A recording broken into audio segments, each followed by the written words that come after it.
Largest marine insurer in Africa.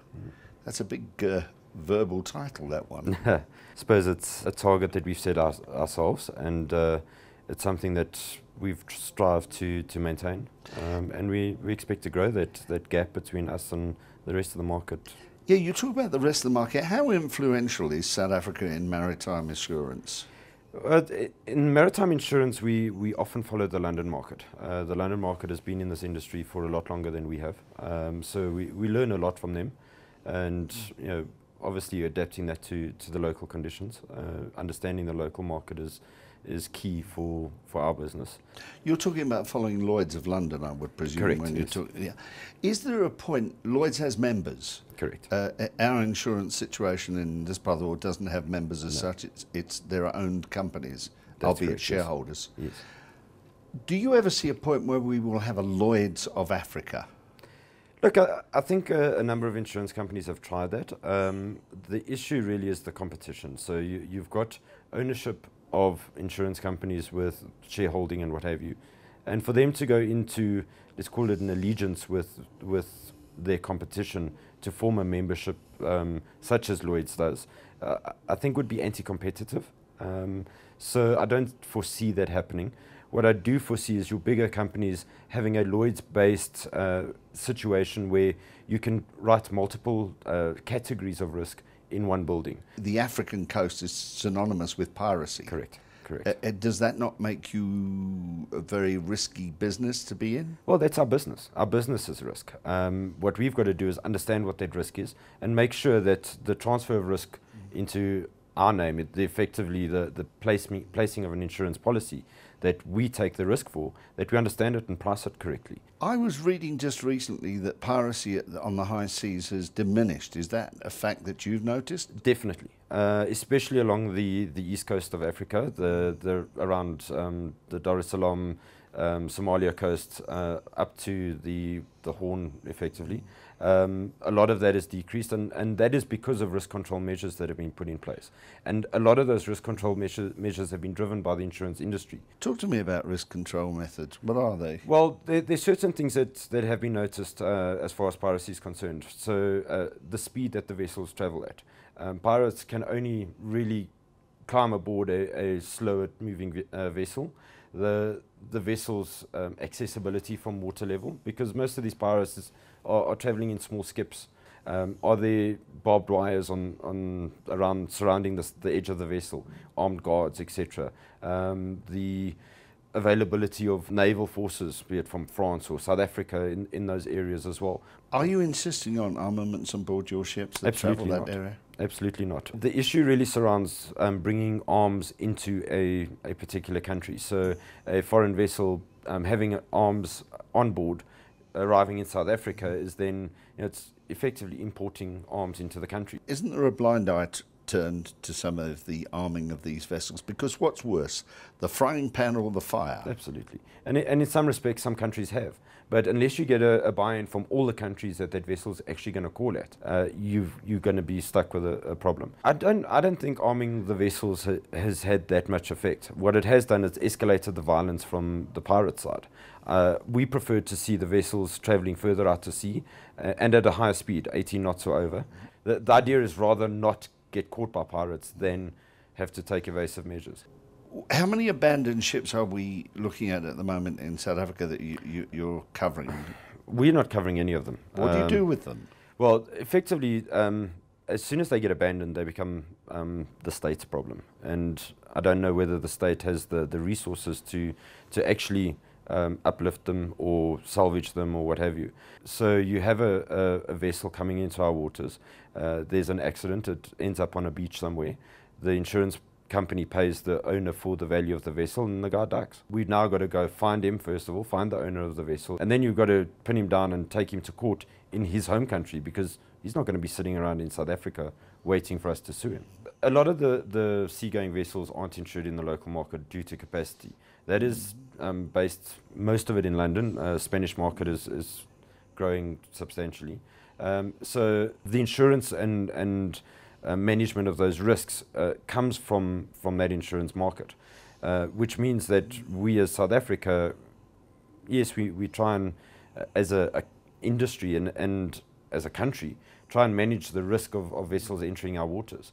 My opinion would be that a fund is set up to manage that and to insure those vessels that do come in here, so that we have some local recourse against pollution or just the unsightly view of a vessel sitting outside your bedroom window. Let's move on to bricks. Private sector seems very slow to take it up, yet it shouldn't be, because we're not paying the right attention to our backyard, are we? Well, I think we know our backyard better, and it's a general rule is you stick to your knitting. You stick to what you know. What it is doing is bringing in more competition, first of all. So especially take for example China is developing massively into Africa, and quite often we are competing against Chinese insurers in Africa for any particular risk because of their foothold and their relationships with government. They're often winning contracts that we would have liked to have received in the first place. But it is also opening doors. Trade with India is growing. And for my business, which is insuring cargo moving backwards and forwards, the more trade that we get out of South Africa, the better my business grows. The BRICS nations are, everybody's saying, are the areas to do business in. Surely, recognising the commercialisation of this, and you saying it's bringing in more and more competition, the insurers in South Africa should be really looking at that. Well, if you take what used to be the Commonwealth, a number of the BRICS nations had relations with the Commonwealth to a large extent. So Lloyds have been in those areas for a number of years and have already some sort of foothold.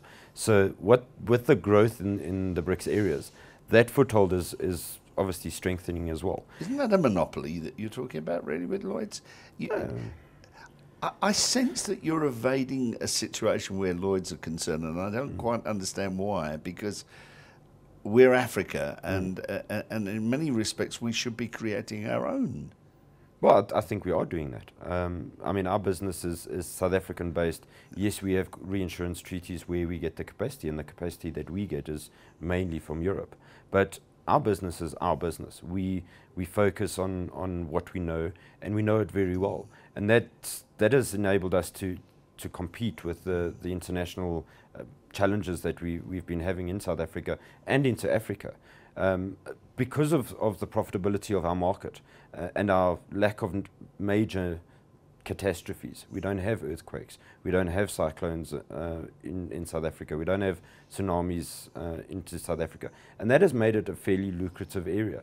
And that has made our industry quite profitable and made us a target for international businesses to try and come in and grow their businesses in the local market. We've done very well at defending that. Because we know our market so well, and because we are ingrained in the market and ingrained in the people that we deal with.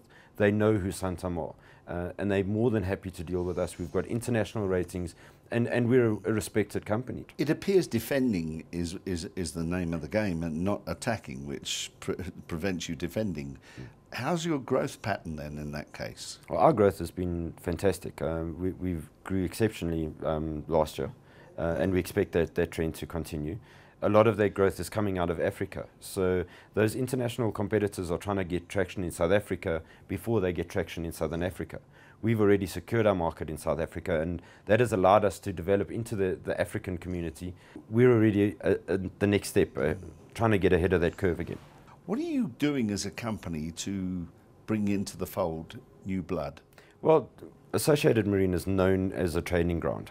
We're constantly trying to develop new talent, trying to identify people who we see as being a long-term partner in this industry. You get into marine insurance by accident, and you probably never get out. It's in your blood. Was yours an accident? Absolutely. A friend of mine heard of a job interview that was going, and I wasn't 100% happy where I was, and I was in the marketing side, advertising industries and that sort of thing, and got into it by accident. I happened to get the job, and I haven't looked back. I'm going to end up on a question now. Do you think that our ports are adequate for the building of new business in South Africa? As a whole, yes. We've just got to make the development of our internal structures, from rail and road infrastructure, to take it from the ports into South Africa and Africa. And that's where the issues are. The road conditions through South Africa and especially into Africa are atrocious. And unless we get investment and development in those areas, we're going to continually battle and fight against our neighbours. Maputo port is growing at an alarming rate. And thoughts for the future? I think our industry is in good shape. It's fairly profitable. The catastrophic losses that I've seen in the marine industry are few and far between. So we probably do a big one. But I think the market is set in such a way that we could absorb it. I'm very positive about the marine industry as such, and the insurance industry as a whole too. I think the focus on job creation and staff development and skills development is key, and it's definitely moving in the right direction.